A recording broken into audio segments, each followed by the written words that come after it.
time we spoke, or maybe it was close to that, where I think it was the last time we spoke, and you said this was when the digestive issues were really running rampant, and you were expressing sort of a lot of disappointment that you couldn't continue with that goal of going after the Mr. Olympia title.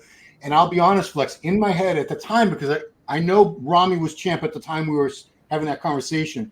This is a 300-pound, 5'10", whatever he is guy. I'm thinking he was never going to win Mr. Olympia, Flex Lewis. As much as I love your physique and I know how good you are, I'm thinking there's no way he's going to win. Then the next year, Hadi Choopan wins. I'm like, oh, okay. And Derek Lynch wins. Shit, okay. I guess Flex actually, now that I think about it, with the current situation and the way that they're looking at athletes of every size, shape, Flex Lewis could absolutely have been Mr. Olympia. And, I just want to say, I feel bad that I didn't have confidence in you until I saw Hadi win. And I'm like, shit, if Hadi can win the Olympia, because I'm going to pull up some infamous footage from 2017 here. Yeah. This is you and Hadi side by side, and it was Korea, right? The Asian Grand Prix. It was Korea, and that was the year. That was 2017, and everybody wanted me to pull out of that show because that was the year that Dallas passed away. So we're talking like a month later, and I remember arriving in Korea, and I was 210 pounds. Now, if you know anything about me stepping on stage, I kind of go to the week of the show 215.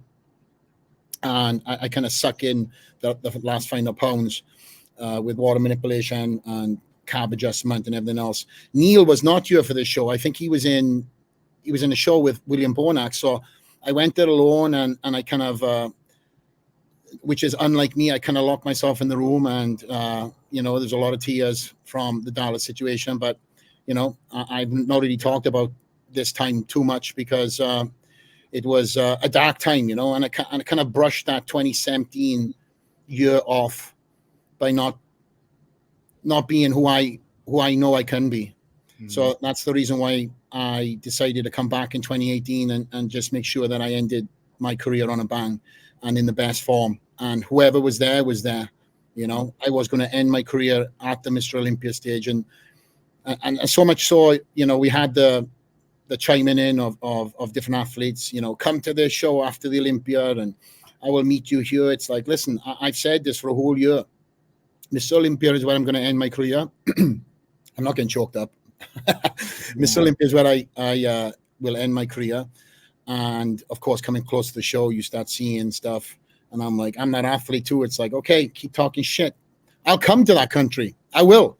And what my wife done was book a vacation literally a week after the Mr. Olympia because she knows I'm not going to say no to her request. So I done the Olympia. I was still buzzing. I was like, I'm jumping on a plane to Korea or whatever else. I think it was Korea at that point in time. And no, we're going to Jamaica. So I literally ran. That was probably like and I joke about this now, one of my worst vacations because I swole up like a tick on the beach as I was so depleted to make that 212 class. As you know, my body hates it.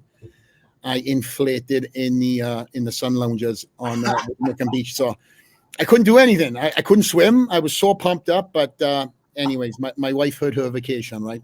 Anyway. Yeah.